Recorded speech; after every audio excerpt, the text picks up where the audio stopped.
No, that I will surely buy it from you for a price, nor will I offer burnt offerings to the Lord my God with that which cost me nothing. So David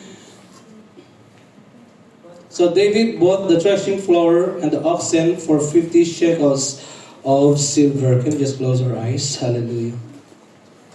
Heavenly Father, Lord, we thank you for this evening, O God. We bless you, we honor you, Lord God. We exalt you, Jesus. Lord, we thank you for your grace and your mercy in our lives, O God, this evening. Forgive us in every sins of omission and commission, for God, Lord, in the name of Jesus. We pray for the power of the Holy Spirit, O God, in our midst this evening. Bless me, O God, Lord, that we may channel blessings to your people this evening, O God. Decrease me, that your name alone will be increased in our midst, O God, in Jesus' name. Bless your people, Father God, Lord, even as they receive your word tonight, O God, in the name of Jesus. We thank you, Lord, saturate this place with your holy presence, Father God. To you alone, O God, with the glory and honor. For in Jesus' name we pray. Amen and amen. So please all be seated, church. Hallelujah. Amen. The title of the message tonight says, The Cause of a Christ-Centered Life. Amen.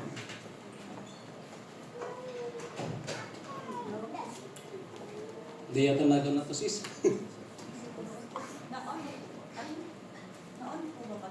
Ayan.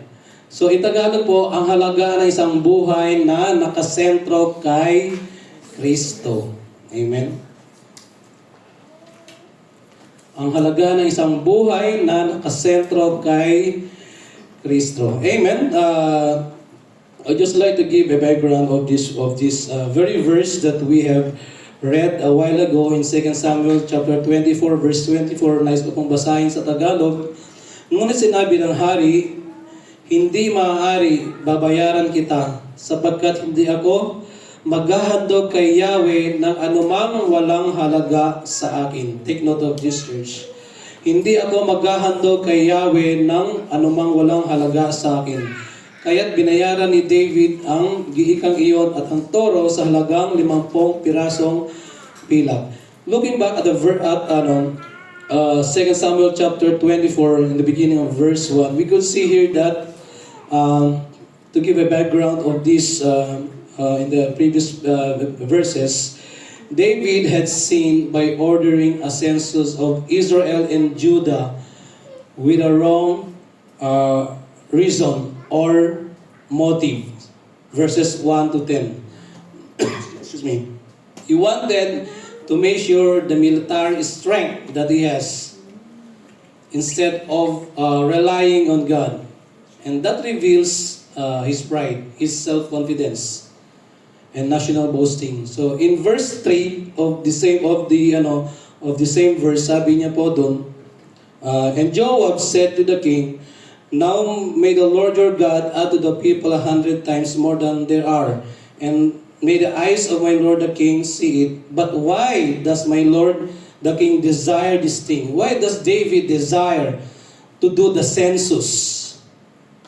Why does David desire to do the census? Simply, here we could see in this particular verses that David wanted to do the census to see the military strength he has. Amen. And last week, I was being reminded while looking at these particular verses, I was counting on of our members. And even I told one of our interested, ilan ba tayo sa church? And while I was looking at this particular verse, God had reminded me of the scene of David when he did the census. And David did the census, hindi naman masama yung mag-census. Okay? Hindi masama yung magbilang, ilang tao, yung ilang military meron ka.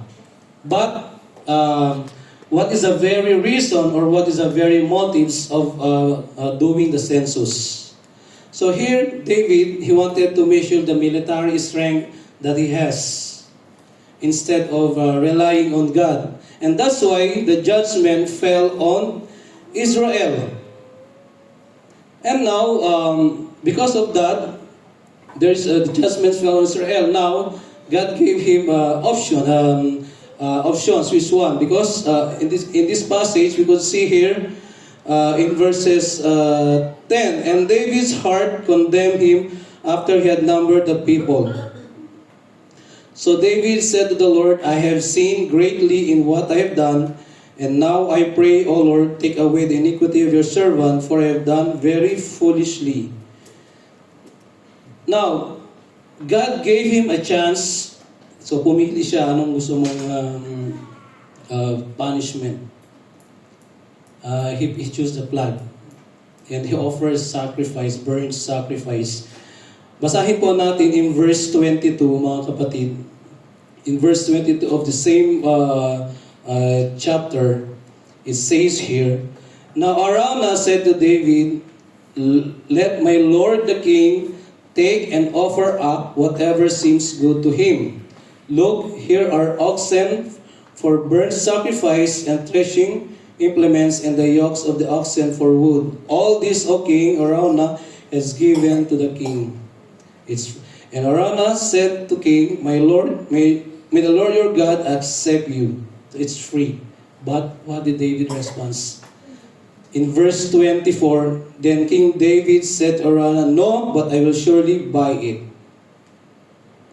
And that is a very message tonight, church.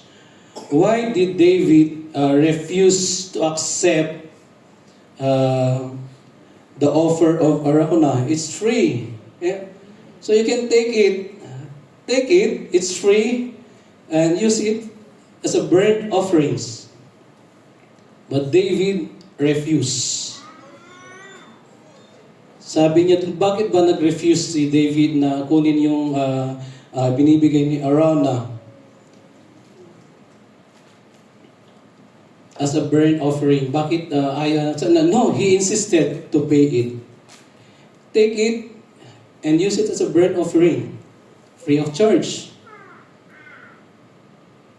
But David refused. It's because he understood this truth that many Christians forget, and we are one of it.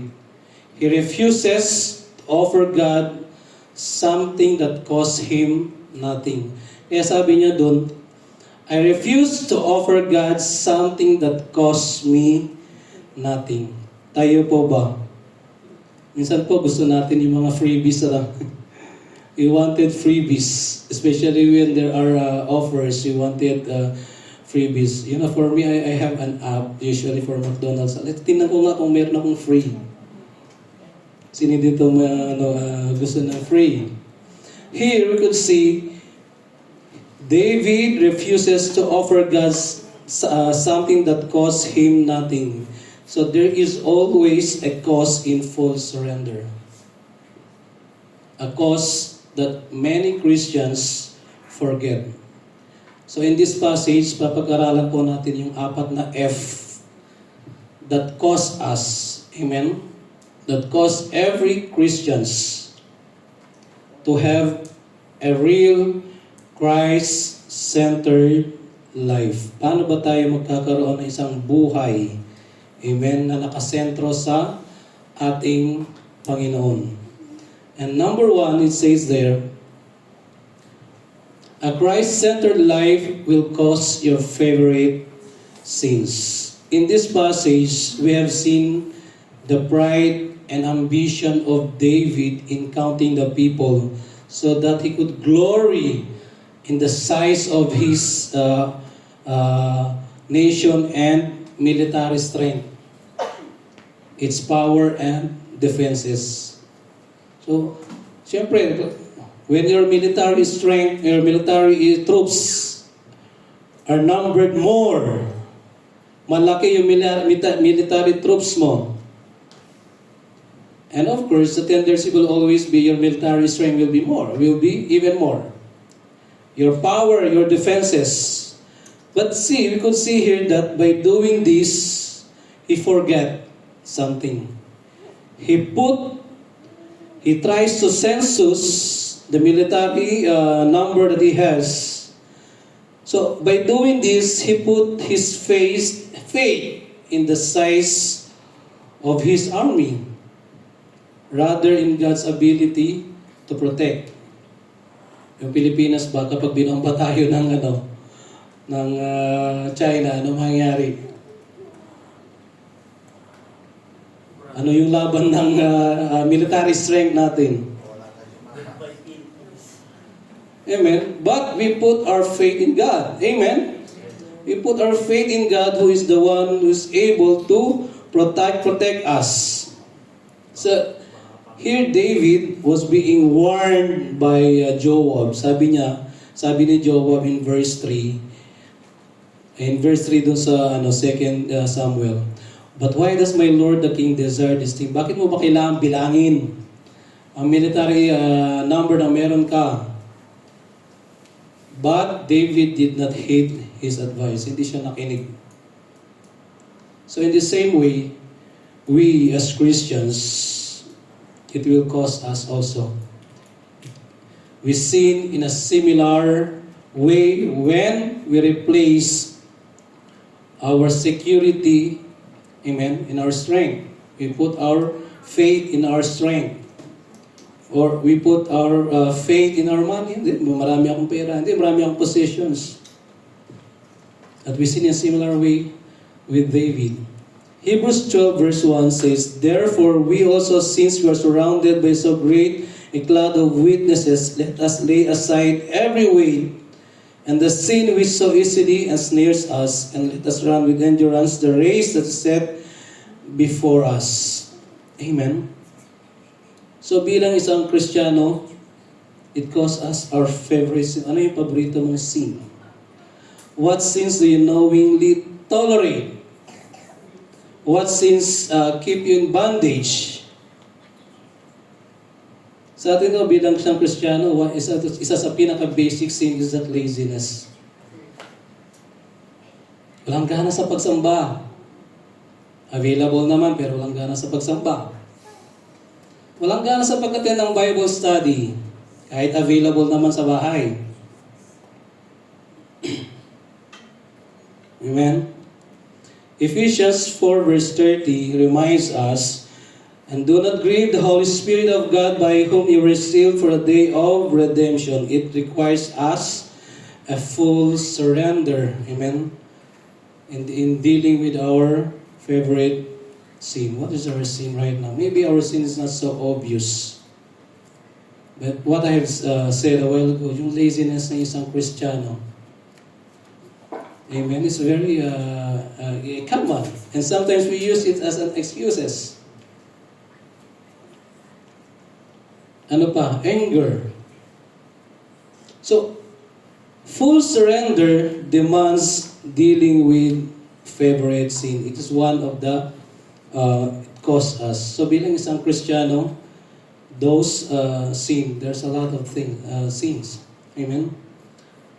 But for us, tayo ay mamuhay, amen, ng isang buhay na nakasentro kay Jesus, whatever favorite sin that we had, it must be dealt.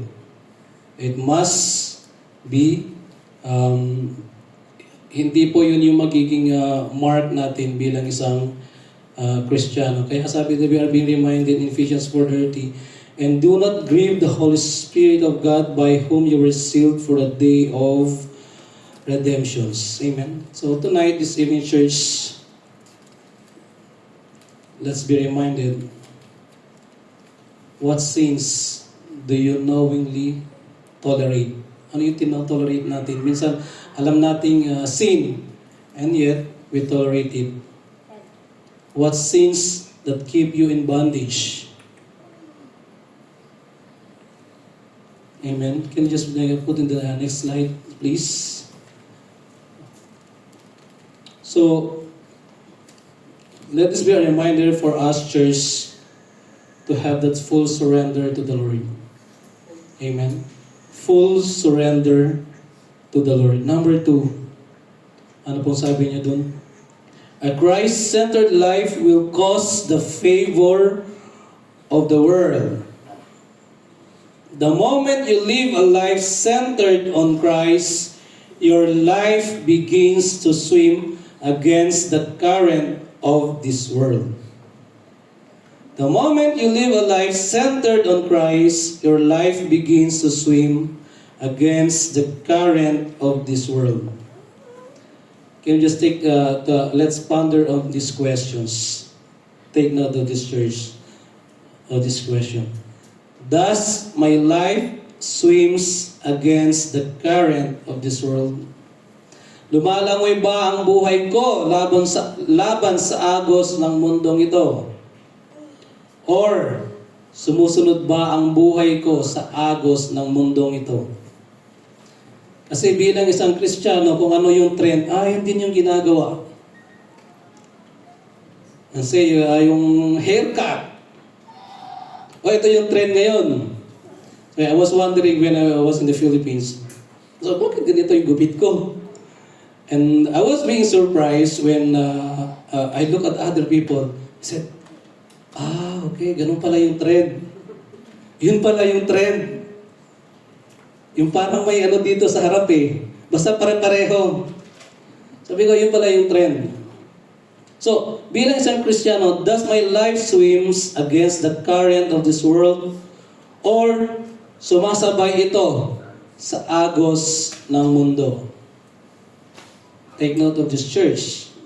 Kapag ang buhay mo bilang isang Kristiyano ay sumusunod sa agos ng mundo, then watch for it. Following Christ is not a path of worldly applause, but of spiritual alignment. Amen? Tatandaan po natin, following Christ is not a path of worldly applause, but of spiritual alignment. Yung buhay mo bilang isang Kristiyano, it will always collide, it will always strike with a world that rejects Christ's truth. Ano po sabi dun sa 1 John chapter 2 verse 15 to 16? Sabi niya dun, 1 John chapter 2 verses 15 to 16. Do not love the world or the things in the world. If anyone loves the world, the love of the Father is not in him. Take note of this verse. Do not love the world or the things in the world. If anyone loves the world, the love of the Father is not in him. For all that is in the world, the lust of the flesh, the lust of the eyes, and the pride of life is not of the Father, but is of the world. So, ano yung mga ibig sabihin ng to love the world? Ano po ibig sabihin ng to love the world means to prioritize temporary things over eternal things. To pursue the desire that lead us away from God. There are desires that will lead us away from God. Akala mo yung dadalhin ka sa very will ng Lord sa buhay mo, but it's not. It's going to lead you away from God. And sabi niya doon, to love the world means to live for self. Sa buhay mo lang. Instead of living for Christ. So makikita na there are three things in this. Three things in the world. What are those three things in the world? Ano ba yung tatlong bagay na makikita natin sa mundo? Number one, sabi niya doon, the lust of the flesh, o yung pita ng laman. These are the sinful cravings rooted in our fallen human nature. Anything that feeds our sinful appetites. Amen? Yun yung sinabi ko tulad kanina. We have that kind of, that's very common. It's very subtle, very common, pero nakikita natin yun.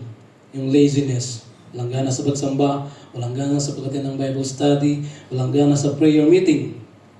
Anger, selfish ambition, immorality, anything that satisfies the flesh but displeases God. So, itong lust of the flesh, it says, I want what feels good even if God says no. And that is, yun yung gustong sabihin ng the lust of the flesh. I want what feels good even if God says no.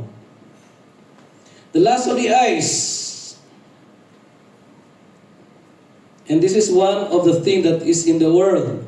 This is the temptation that begins with what we see. Sino dito yung mahilig window shop? Mahilig mag-window shop kahit sa, sa cellphone. Add to cart. Add to cart. Walang budget, add to cart muna. Tabi. Walang budget, add to cart muna. This is a temptation that begins with what we see, like a lust or desire, envy or jealousy, greed, coveting what others have. Oh, may bagong iPhone na. Bibili din ako niyan bukas. Sana all. Being controlled by appearances. Ang ganda naman nung damit ni sister. Next week, may ganyan din ako. Ni brother, ang dami niyang gold. Next month, ako din. Being controlled by appearances, materialism, or comparing ourselves to others. So, this thing in the world, it simply says na, I want what I see. Gusto ko yung nakikita ko. I believe you are aware, in all supermarkets, not only for Jera, of course, there's a lot of offers. And when you look at it, your eyes are being captured by those offers. And I said to myself one day, pareho lang naman yung target ng mga to. Ubusin yung sahod mo. So, it's the last of the eyes. And the third thing in the things in the world is the pride of life. Kapalaluan sa buhay. This is a desire to elevate ourselves. Of course, there's nothing wrong with elevating yourself. I will say it, there's nothing wrong of elevating yourself when your motive is right before God. Amen? This is a desire to elevate ourselves, yung status mo. Siyempre, gusto mo gumanda yung status mo. You wanted to be recognized. Gusto mo magkaroon ng achievements. Gusto mo magkaroon ng power, ng reputation. But when all these are the world is trying to offer, when it is not being balanced, it leads to a sin of the pride of life. Arrogance. Showing off, you want to show off that you are the most powerful in your position. You want to build identity on success instead of God. Amen? So, what does this pride of life simply says to us? It simply says, I don't need God. It simply says, I don't need God. It's the pride of life. In other words, ang sabi niya doon, I want others to admire me. Sino dito yung gusto mo i-admire ka ng iba? The pride of life.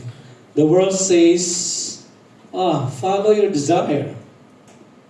Get what your eyes want. Make your life about you. Your life's about you. It's not about God. Your life's about you. That's the world says. But God calls us to different path. Amen? God calls us to different path.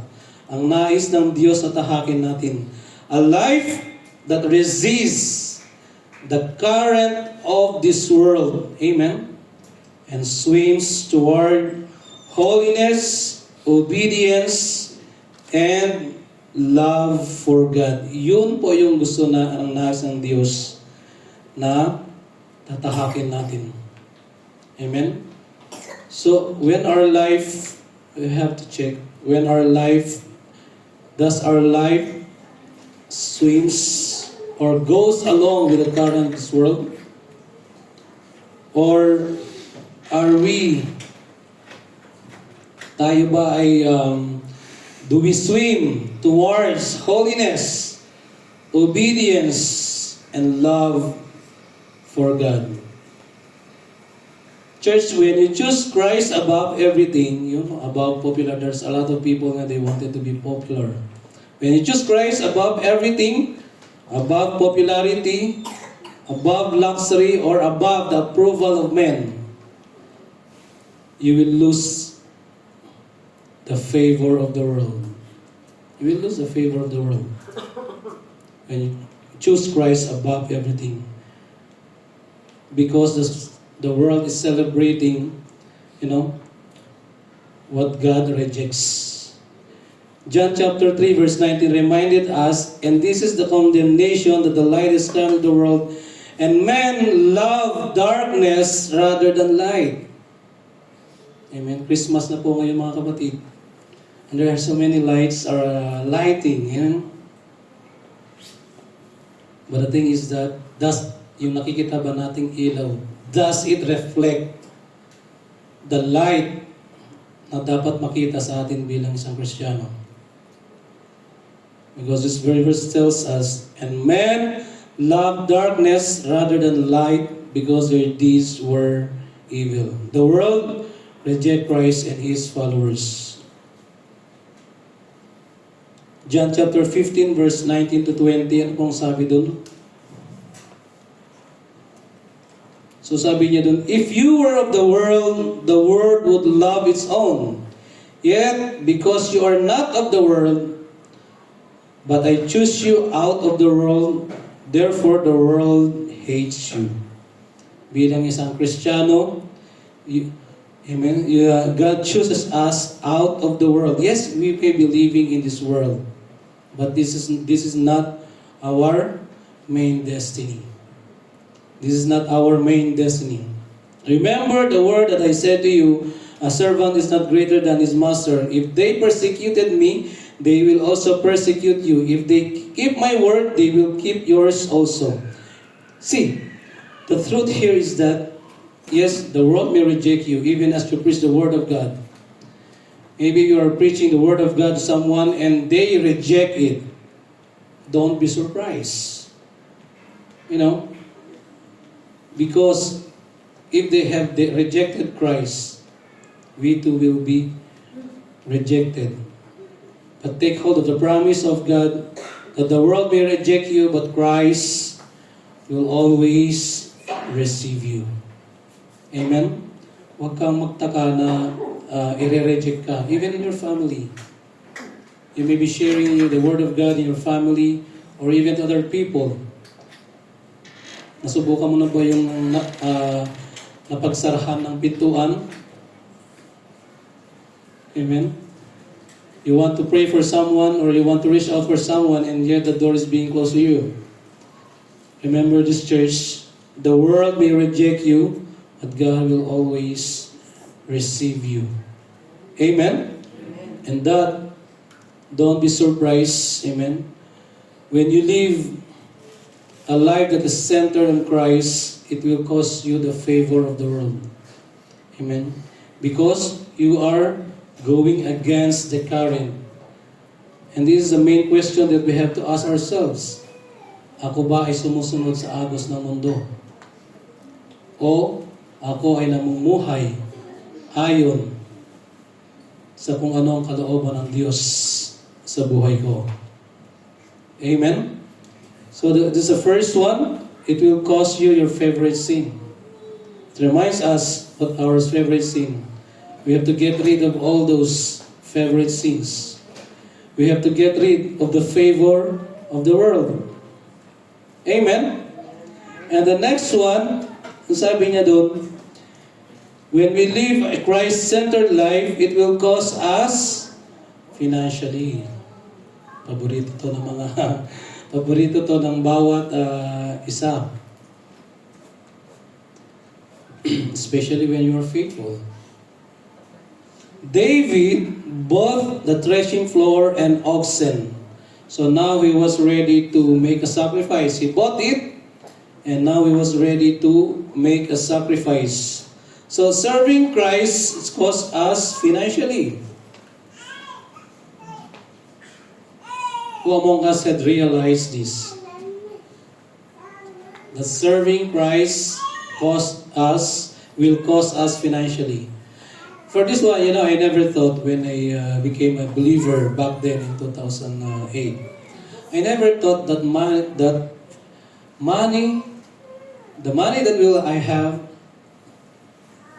I never realized that the money what I have comes from the Lord. Yes, I know that there is God who is giving everything. But I never thought that serving Christ cost us financially. Why? Sabi niya doon, makikita po natin how David responded to Araunah. Ngunit sinabi ng hari, hindi maaari kasi Araunah wanted to give it free to David.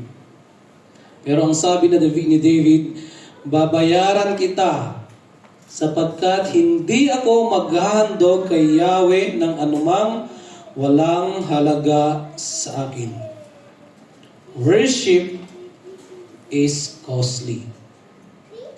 Remember this, church. Worship is costly. David understood that true worship requires sacrifice. Amen. Do we offer something to God that costs us nothing? Offering something to God that costs you dearly, it will reflect your love for Him. When we offer God something that costs us dearly, it reflects our love for Him. It reflects our repentance and our devotion to Him. Amen.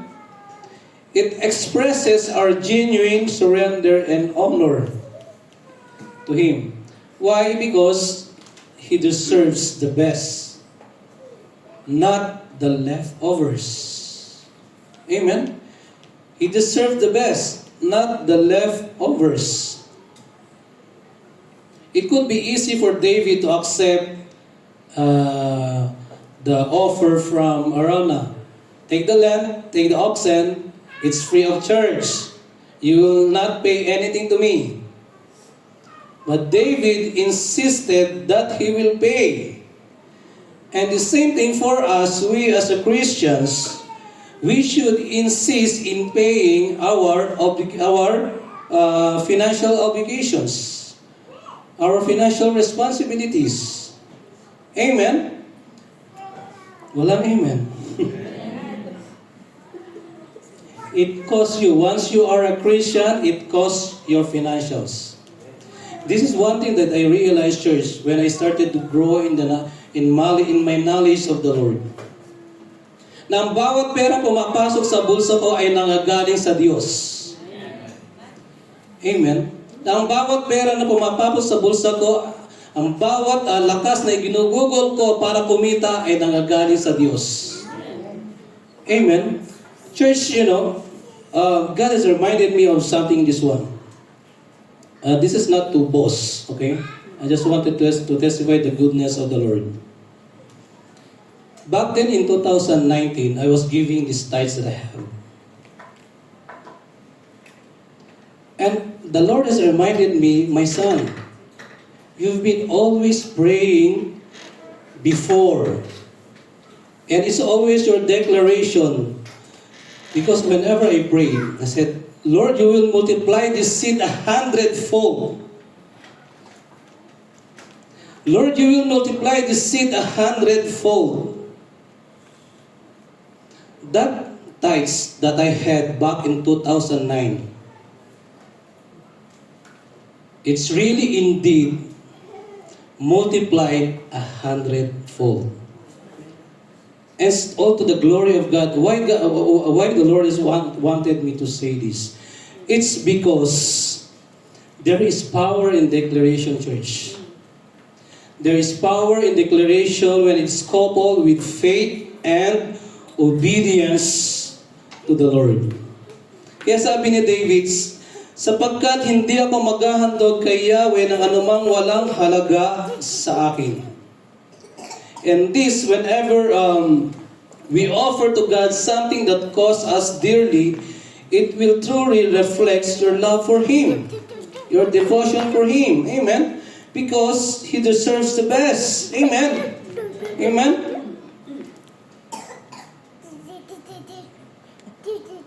And it's the same thing that God wants us.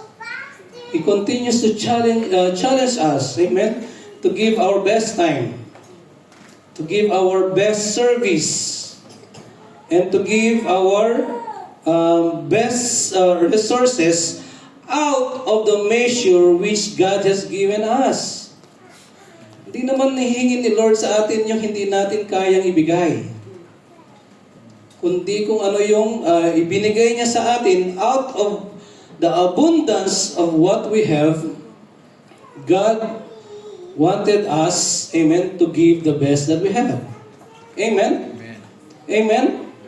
Kaya huwag po tayo manghinaya mga kapatid. Amen?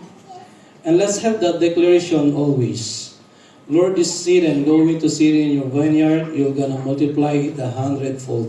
You will never know when God is going to do what He had promised.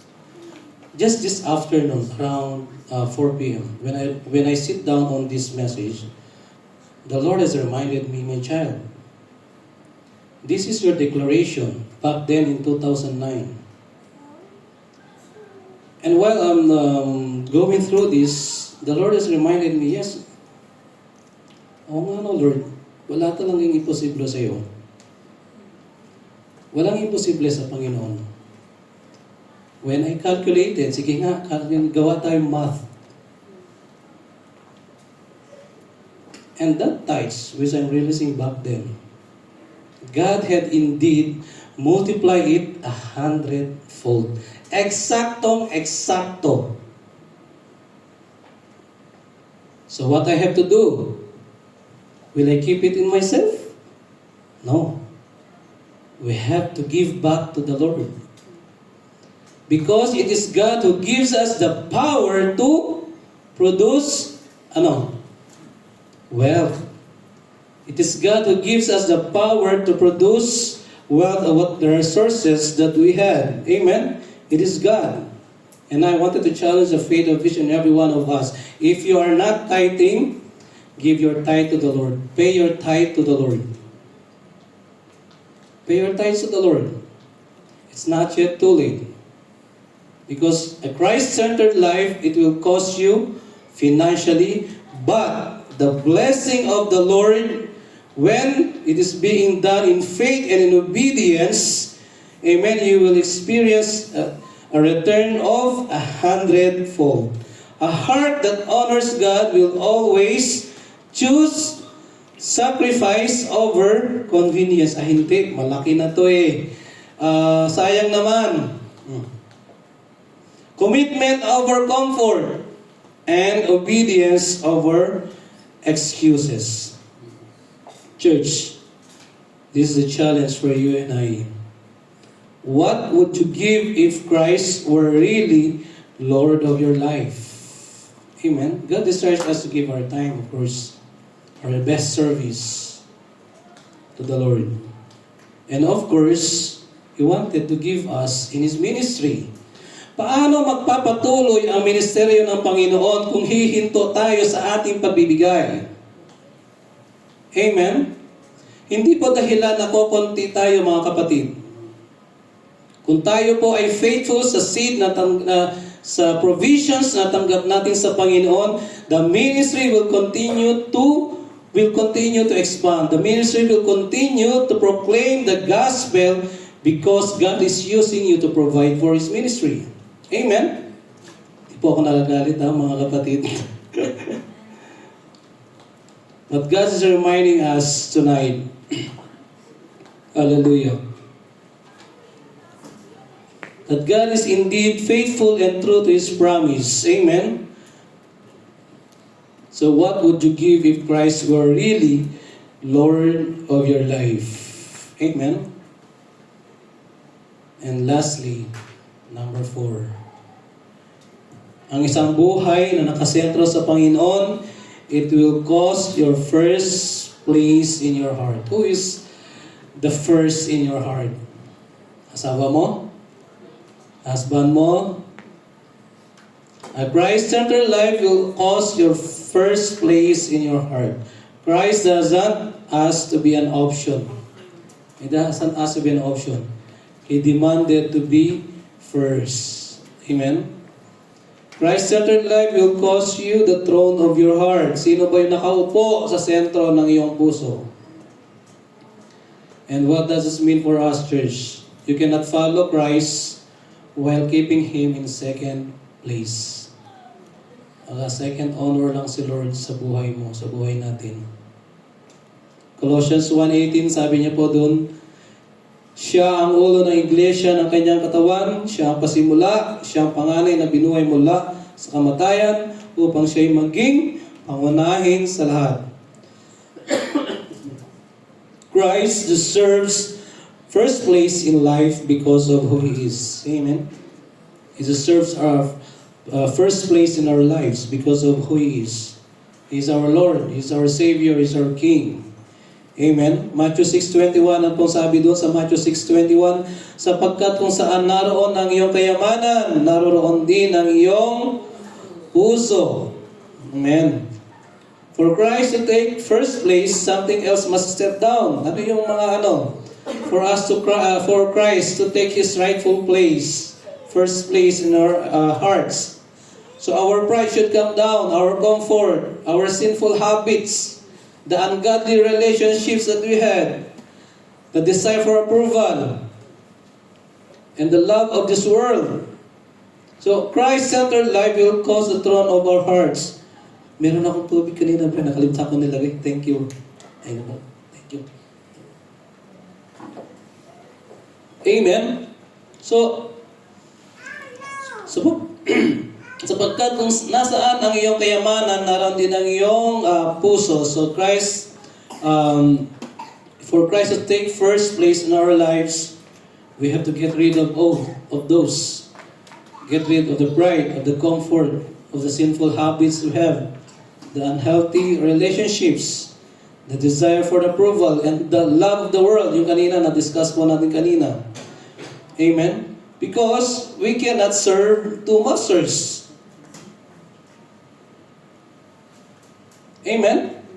We cannot serve two masters. Matthew 6:24. Sabi niya doon, walang aliping makakapaglingkod sa dalawang Panginoon, sapagkat kapupuotan niya ang isa at iibigin ang ikalawa. Paglilingkuran ng tapat ang isa at hamakin ang ikalawa.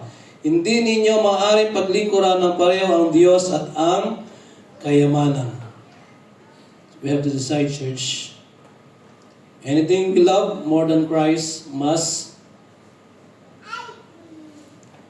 fall. Anything we love more than Christ becomes an idol, and idol must fall. Amen? Because when Christ takes His first place, everything else in our lives will find its order and purpose. Kapag si Jesus ang inuna natin, mga kapatid, everything in our lives will find its order and purpose. Matthew 6:33.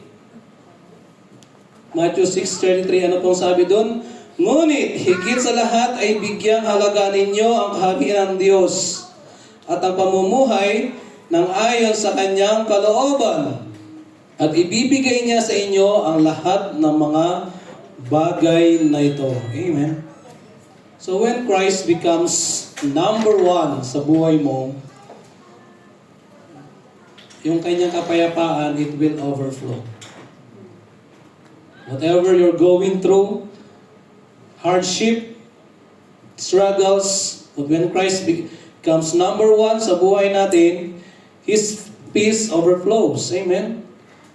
Our priorities being aligned. So, nagkakaroon ng alignment yung priorities natin. Yung purpose mo, it becomes clear. Kasi minsan, nagkakaroon tayo ng even the very purpose that we have. Ano ba yung purpose natin? Bakit tayo nagsasamba?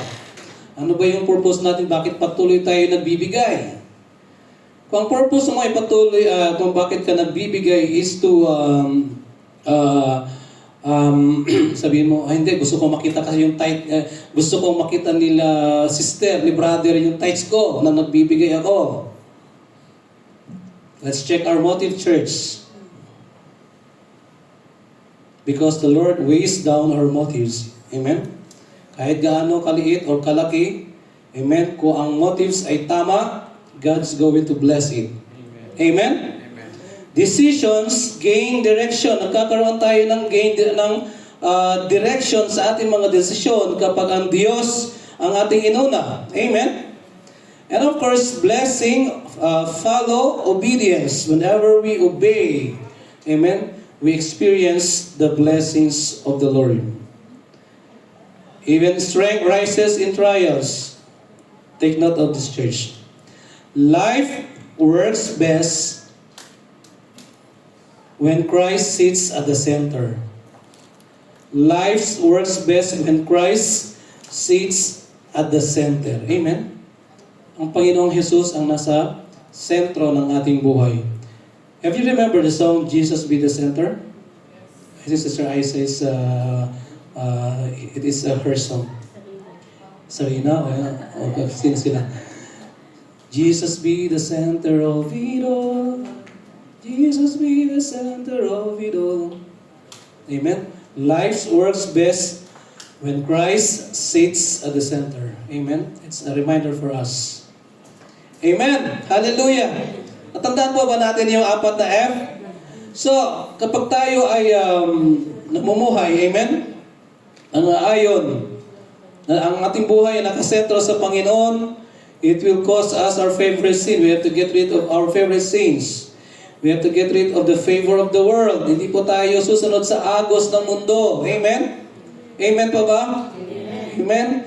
And it will cost us our financials, of course. Amen. Hallelujah. Kaya nga tayo po nagbibigay upang sa ganun ang gawain ng Panginoon ay patuloy, amen, na lumago. Amen? At any cost. And of course, a Christ-centered life will cost first place in our hearts. Now, this is a question, church, as we conclude the matter. Have you been offering Christ that which cost you nothing? Consider the cross where Christ has given His life for you and I. And it's a challenge for you and I, church, to choose, piliin ang buhay na nakasentro sa Panginoon. Can we all stand, church? Hallelujah.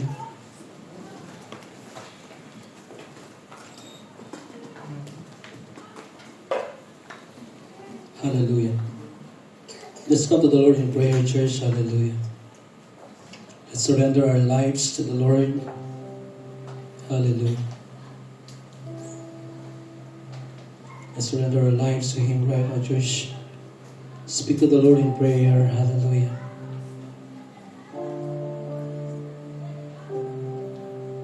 Amen. Hallelujah. Let's ponder on these things. What sins are we knowingly tolerate in our lives?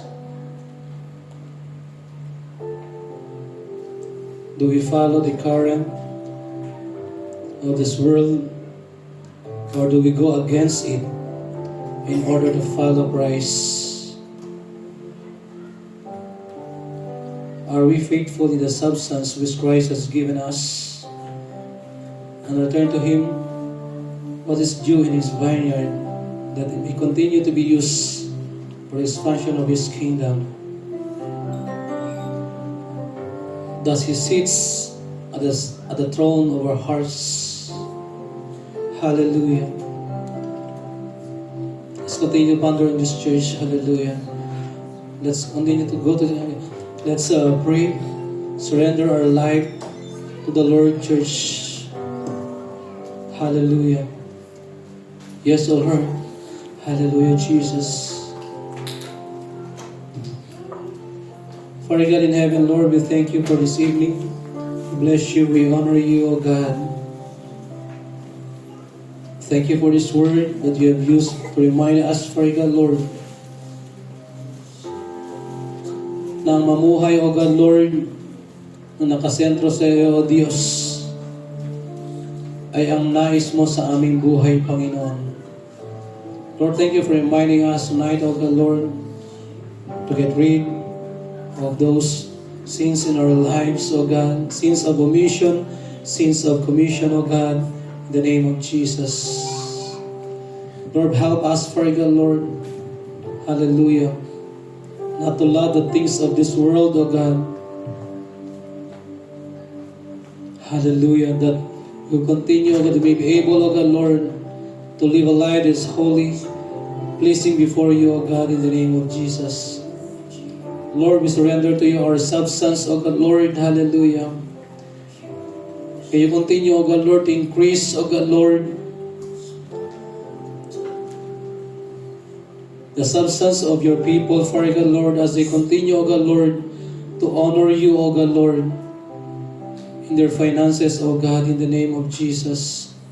We acknowledge, O God, Lord, that all that we had comes from you and you alone, O God, in the name of Jesus. Bless your people. We pray, O God, Lord, for increase, O God, exponential blessings, O God, Lord, hallelujah, in the financials of each and every one, O God, even in this ministry, O Lord. Thank you, God, Lord. Take, O God, hallelujah, your rightful place in our hearts, O God, in the name of Jesus.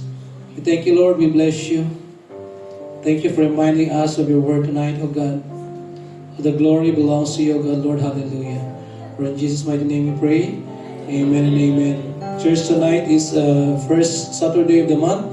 We'll continue for our communion service.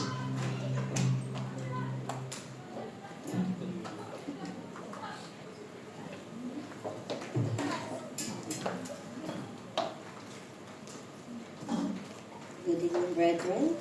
So tonight let us commemorate the death of our Lord Jesus Christ. So kindly bring the emblem of the body and the blood of our Lord Jesus Christ here.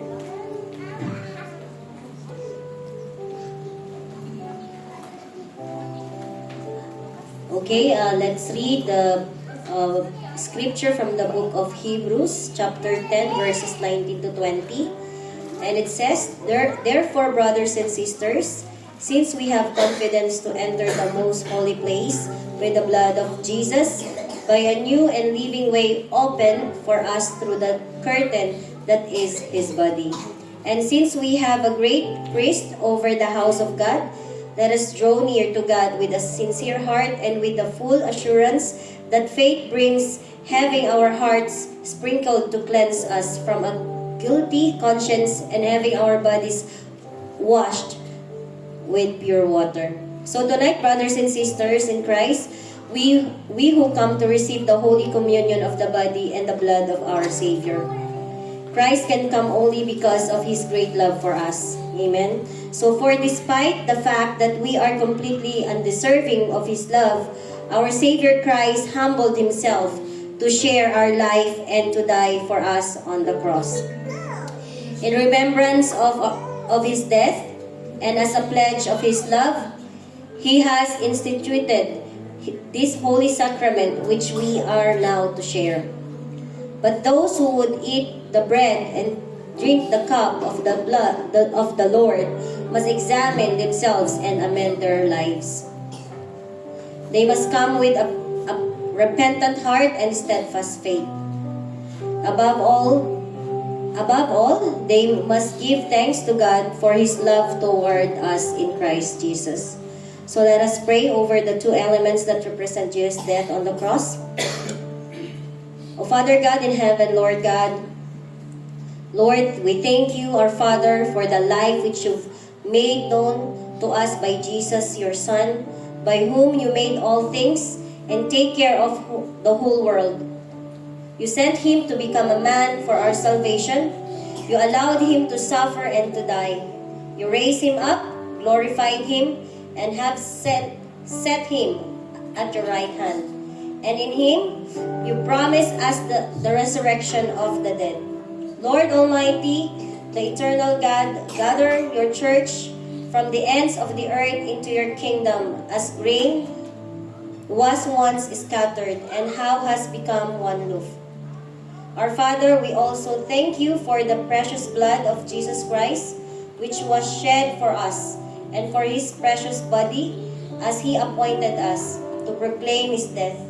For through Him, glory is to be given to you forever and ever. So let's distribute the elements.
chapter 11, verse 23, it says, "For I received from the Lord what I also pass on to you.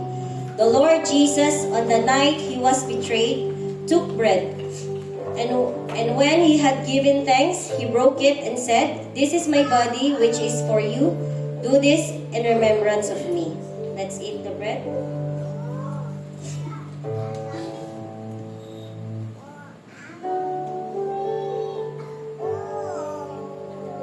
And in Corinthians chapter 11 verses 25 to 26, and it says, "In the same way, after supper, he took the cup, saying, 'This cup is the new covenant in my blood. Do this whenever you drink it in remembrance of me. For whenever you eat this bread and drink this cup, you proclaim the Lord's death until he comes.'" Let's drink it.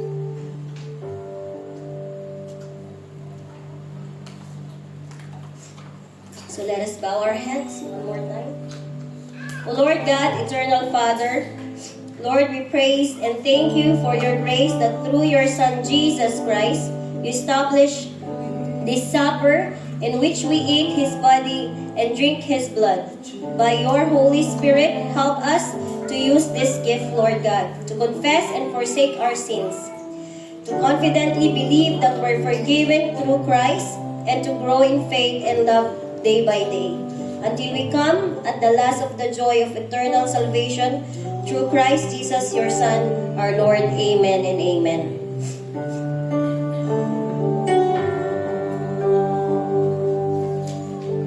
And crucified, laid behind a stone, you live to die, rejected.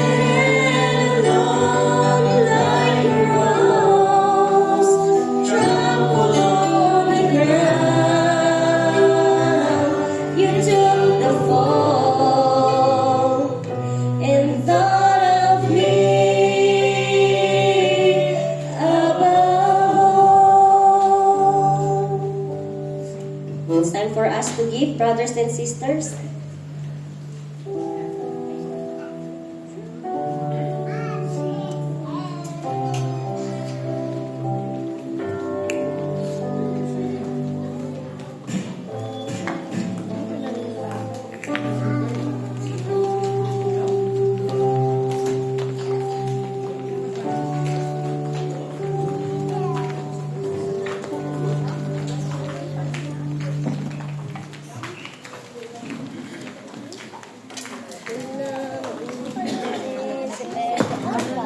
Good evening, brothers and sisters. God is good. All the time. God is good. Thank you. Thank you, Pastor Paul, for sa message mo ngayong gabi tungkol sa ating tithes. Yun na rin po iyon. Yun po ay pahiwatig po sa ating lahat na kung minsan ako din po ay kung minsan po ako ay nag-i-skip. Sorry.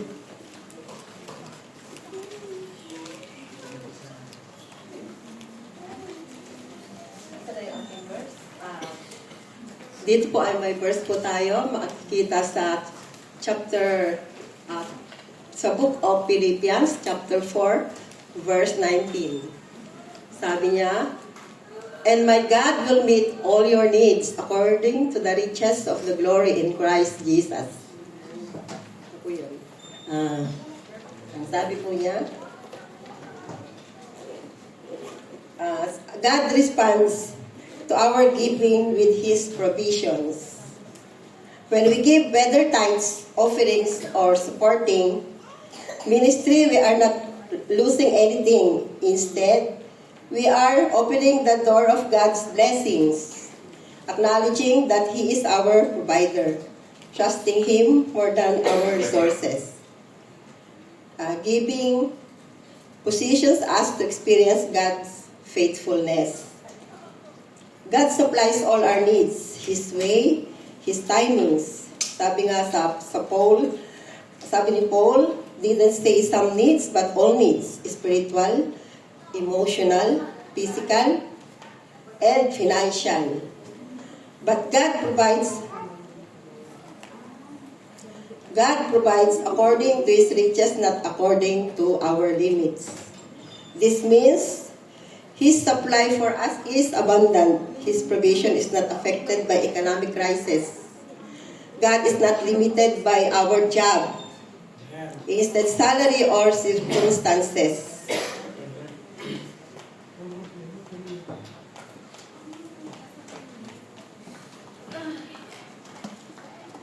Ano po yun? May short testimony na naman po ako regarding sa ating tithing. Kasi po, minsan talaga hindi natin maiwasan na talagang short. Tayo ay short sa financially shortage sa ikana. Kaya nag-skip po talaga ako. Nag-skip na, yun ay inaamin ko po. Mag-skip ako ng pagbibigay. Kaya yung message ni Pastor, nakakatama talaga yun. Kaya giningitian ko na lang po. Tuloy sabi ng sorry God. Mula ngayon din ako mag-skip. Kasi alam niyo po ang nangyari nang nag-skip ako na twice talaga, Pastor, nag-skip ako. Twice, dalawang family ko naman po ang namatay. Totoo po, alam po ni Freddy ko. Tapos kalilibing alam po yung asawa ng kuya ko last Thursday. Kalilibing lang. Kaya sabi ko, siguro may